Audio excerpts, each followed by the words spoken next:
আগামীকাল শনিবার আমরা এই মরশুমের শেষ ম্যাচ খেলতে নামছি। হ্যাঁ, এটা এই মরশুমের হিসেবে বছরের নয়, কিন্তু এই সিজনের লাস্ট ম্যাচ। তো এতগুলো ম্যাচ আমরা ভালো করে খেলেছি, অনেক কিছু অ্যাচিভ করেছি। তো পুরো সিজনটাই বলতে পারেন ভালো গেছে। কালকের ম্যাচের ওপর সেটা ডিপেন্ড করে নেই, ভালো সিজন আমাদের আগেও গেছে এবং এই সিজনটা টোটালটা কম্পেয়ার করলে আমাদের অলরেডি ভালো সিজন গেছে। তবু এই ম্যাচটা আমাদের কাছে ভীষণভাবে ইম্পর্ট্যান্ট এবং এটা ফাইনাল ম্যাচ, আইএসএল কাপের ফাইনাল। গতকাল অন্যমনস্ক বলে ফেলেছিলাম রবিবার ফাইনাল, তার জন্য ক্ষমা চেয়ে নিচ্ছে, ওটা মুখ ফসকে বেরিয়ে গেছিলো। কাজ রবিবার নয়, শনিবার রাত্রেই ফাইনাল। এবার ফাইনাল নিয়ে কিছু সমস্যা দেখা দিয়েছে, বিশেষ করে টিকিট নিয়ে। তো টিকিট পাওয়া যাচ্ছে না, অফলাইন তো কোনোভাবেই পাওয়া যাচ্ছে না। অনলাইন কিছু টিকিট ছাড়া হয়েছিল, সেগুলো সোল্ড আউট হয়ে গেছে। তো এগুলো নিয়ে আমাকে অনেকেই বলতে বলেছিলেন, কিন্তু দেখুন বিষয়টা সম্পূর্ণ সঠিকভাবে না জেনে তো বলা যায় না, তাই একটু টাইম লাগলো জানতে, সব কিছু জানলাম। এটাই বোঝা যাচ্ছে, একটা সূত্রের খবর হচ্ছে যে মুম্বাই সিটি এফসি নাকি 20,000 টিকিট বুক করে রেখেছে, তার সত্যি মিথ্যে জানি না, তবে এটাই শোনা যাচ্ছে। এবং তারা 20,000 সমর্থক আদৌ আসবে নাকি তারা টিকিটটা ব্লক করে রাখলো যাতে আমাদের সমর্থকরা মাঠে যেতে না পারে। তো এই বিষয়ে কোনো ক্লিয়ার বা কোনো অফিসিয়াল ইনফরমেশান কিন্তু এখনও পাওয়া যায়নি, তবে টিকিট পাওয়া যাচ্ছে না, টিকিটের একটা হাহাকার দেখা যাচ্ছে। এটা বাস্তব ঘটনা এবং সত্যি ঘটনা। তবে মাঠ ফাঁকা যদি থাকে আর মোহনবাগান সমর্থকরা যদি খেলা দেখতে না পারে বা মাঠে ঢুকতে না পারে, তার থেকে দুঃখজনক কিছু হতে পারে না। এই ম্যাচটায় মোহনবাগানের ফার্স্ট 11 আর আলাদা করে বানায়নি, তবে ফার্স্ট 11 নিয়ে দু একটা কথা তো বলবই। ফার্স্ট 11-এ খুব একটা বেশি চেঞ্জ হবে না, যেরকম আগের ম্যাচগুলো ছিল সেরকমই খেলবে। আমার ধারণা দীপক টাংরিকেই প্রথম থেকে খেলাবে, কারণ দীপক টাংরির প্রবলেমটা হচ্ছে ও নেমে তো হলুদ কার্ড খাবেই, সেটা 5 মিনিটের জন্য নামলেও একটা হলুদ কার্ড নেবে। তো শেষের দিকে ওকে নামিয়ে ও যদি হলুদ কার্ড খায়, এবং ওর আর একটা সমস্যা হচ্ছে অভিষেক সূর্যবংশীর সঙ্গে ওর একটা পার্থক্য হচ্ছে, অভিষেক ফার্স্ট হলুদ কার্ড খাওয়ার পর কিন্তু একটুখানি বুঝে খেলে তারপরে, যাতে আর হলুদ কার্ড না হয়। দীপক টাংরির সেসব কোনো ব্যাপার থাকে না, ও ফার্স্ট হলুদ কার্ড খাওয়ার আগেও যেরকম খেলে, সেকেন্ড হলুদ কার্ড খেয়েও সেরকম খেলে, রেড কার্ড খাওয়ার পরেও যদি ড্রেসিং রুমে যাওয়ার পথে কেউ আসে ও ট্যাকেল করে দিতে পারে। ওর ক্ষেত্রে ও কোনো কিছুতেই ভয় টয় পায় না। তো ফলে ওকে বুঝে ইউজ করতে হবে। ওকে বুঝে ইউজ করার মানেটা হচ্ছে ওকে ফার্স্ট হাফে ইউজ করা।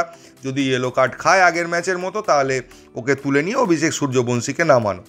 তো এই কারণেই আমার মনে হচ্ছে যে দীপক টাংরিকে হয়তো প্রথম থেকেই খেলাবে, অভিষেক পরে আসবে। থাপা ও সাহালের ক্ষেত্রেও ব্যাপারটা একই রকম, একজনকে আগে খেলানো হবে, একজনকে পরে খেলানো হবে, এবং দুজনকেই লাগবে। তার কারণ হচ্ছে ম্যাচটা কতক্ষণ হবে আমরা কেউ জানি না। এটা নকআউট ম্যাচ, ফাইনাল ম্যাচ। এরপরে খেলাটা এক্সট্রা টাইমে যেতে পারে, সেখান থেকে টাই ব্রেকারে যেতে পারে।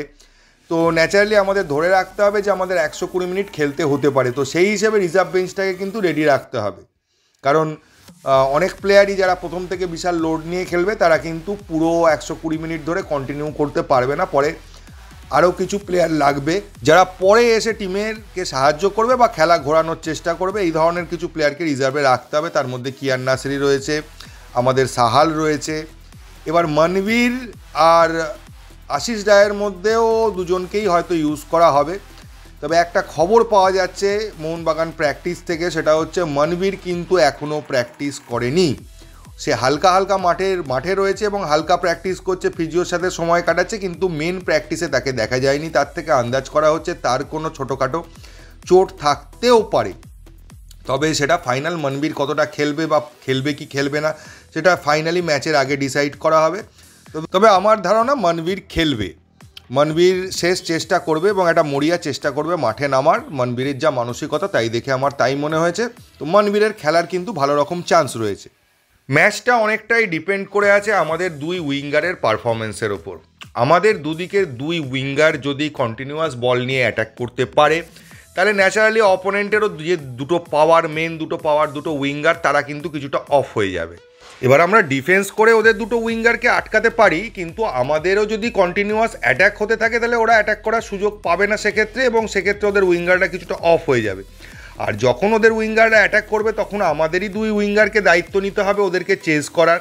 আমাদের ডিফেন্ডাররা থাকবে ওদেরকে আটকানোর জন্য, সেটা ঠিকই, কিন্তু আমাদের যে দুই উইঙ্গার আছে, দুদিকের দুই উইঙ্গার, তাদেরও কিন্তু একটা বড় দায়িত্ব নিতে হবে এই দুজনের রানগুলোকে আটকানোর জন্য, বিশেষ করে ছাংতে। এবং ওদিক থেকে বিক্রম প্রতাপ সিং যদি খেলে, বিক্রম প্রতাপ সিং না হলে বিপিন সিং যে খেলবে, তো বিক্রমের খেলার চান্সই বেশি।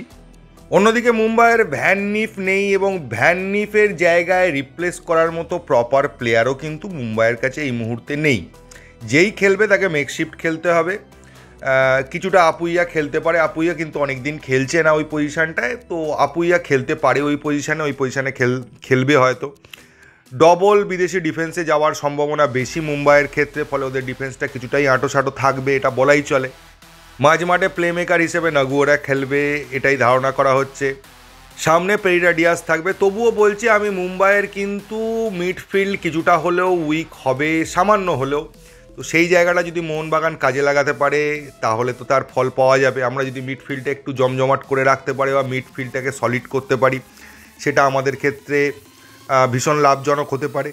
তবে ম্যাচটা 50-50, এটা নিয়ে বলে কোনো লাভ নেই। যে কোনো টিম জিততে পারে, দুটো টিমেরই জেতার ক্ষমতা আছে, দুটো টিমের মধ্যে পোটেনশিয়াল আছে, সমানে সমানে টক্কর হবে। ওয়েদার ফ্যাক্টর হবে না বলাটা ভুল হবে। হয়তো বিশাল গরম থাকবে না, কিন্তু হিউমিডিটি থাকবে, কারণ যেরকম ফোরকাস্ট রয়েছে তাতে ভালো রকম হিউমিডিটি থাকবে, এবং হিউমিডিটি থাকলে প্লেয়াররা যে ক্লান্ত হয়ে যাবে এটা বলাই বাহুল্য। তো সেক্ষেত্রে বুঝেই খেলতে হবে। আর নকআউট ম্যাচ যেহেতু 120 মিনিট যেতে পারে, সেক্ষেত্রে এনার্জি দুটো টিমকেই বাঁচিয়ে খেলতে হবে। তবে দুটো টিমই চাইবে 90 মিনিটের মধ্যে খেলার রেজাল্ট আনতে, কেউই 120 মিনিট পর্যন্ত এই ওয়েদারে খেলতে চাইবে না। তবে সেই জন্যই একটা জমজমাট ম্যাচ বা একটা অ্যাটাকিং ম্যাচ দেখার সম্ভাবনা রয়েছে। তবে আবার বলবো, ইন্ডিভিজুয়াল নয়, ওই সাফল্যের চাবিকাঠি কিন্তু ওই আসল 100% দিয়ে মাঠে খেলা এবং 11টা প্লেয়ারেরই টোটাল ডেডিকেশান এবং পুরোপুরি নিজেদের নিগড়ে নিয়ে পারফরমেন্স যদি তারা করতে পারে, যেগুলো তারা আগেও করে এসছে, সেটা যদি করে তাহলে আশা রাখি যে ভালোই রেজাল্ট হবে, এটা নিয়ে কোনো সন্দেহ থাকবে না। তো দেখা যাক কি হয়। সব কিছুই তো আর আমাদের হাতে থাকে না, অপোনেন্টের খেলার ওপর অনেক কিছু ডিপেন্ড করে থাকে। আমরা তো আমাদের 100% দেবো, অপোনেন্ট কীভাবে খেলছে সেটাও ডিপেন্ড করে আছে। এছাড়া যদি চলে আসি মোহনবাগানের প্র্যাকটিসের খবরে, তাহলে মোহনবাগানে ক্লোজ ডোর প্র্যাকটিস শুরু হয়ে গেছে, মেন প্র্যাকটিস শুরু হয়ে গেছে। কাপড় ঢেকেই প্র্যাকটিস হচ্ছে এবং মাঠের ধারে কাছে কাউকে ঢুকতে দেওয়া হচ্ছে না। অনেক দূর থেকেই সমস্ত দর্শক বলুন বা সাংবাদিক বলুন সবাইকেই আটকে দেওয়া হচ্ছে। তবুও তার মধ্যে থেকে যতটুকু খবর পাওয়া গেছে যে সেট পিসের দিকে জোর দিচ্ছেন হাবাস এবং সেট পিস প্র্যাকটিস করাচ্ছেন, যেটা ভীষণ জরুরি এই ম্যাচে। কারণ এই ম্যাচে গোল কতটা করার সুযোগ দুটো টিমই পাবে অপোনেন্টের ডিফেন্স ভেঙে, সেটা নিয়ে আমার একটা প্রশ্নচিহ্ন কিন্তু রয়ে যাচ্ছে। দুটো টিমই আগে ডিফেন্স করে তারপর অ্যাটাকে যাবে, ফলে ডিফেন্স দুটো টিমেরই সলিড থাকবে এবং কে কত ভালো ডিফেন্স করতে পারে তার ওপরই ম্যাচটা ডিপেন্ড করে আছে। আগের ম্যাচেও যেটা বলেছিলাম, ডিফেন্সই ম্যাচ জেতাবে। এই ম্যাচটা, আজকের বলছি আগামীকালের যে ম্যাচটা, সেটার ক্ষেত্রেও একই ব্যাপার, ডিফেন্সই ম্যাচ জেতাবে। যে টিমের ডিফেন্স ভালো হবে সেই টিম কিন্তু ম্যাচটা জিতে নিয়ে বেরিয়ে যাবে। তো প্লেয়ারদের কথা অনুযায়ী টিম তৈরি, যা হবে মাঠে দেখা যাবে। তো আমরাও রেডি হয়ে আছি, প্রস্তুতি নিয়ে আছি এবং সমর্থকদের বলবো আপনারাও প্রস্তুতি নিন।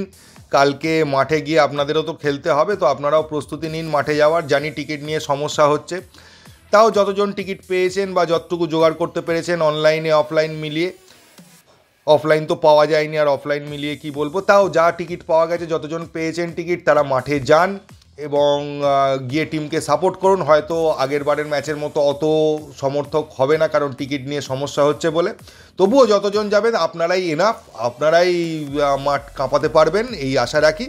তো এই ভিডিওতে এইটুকু। যদি ভিডিওটা ভালো লাগে প্লিজ চ্যানেলটাকে সাবস্ক্রাইব করবেন। থ্যাংক ইউ, ধন্যবাদ এবং জয় মোহনবাগান।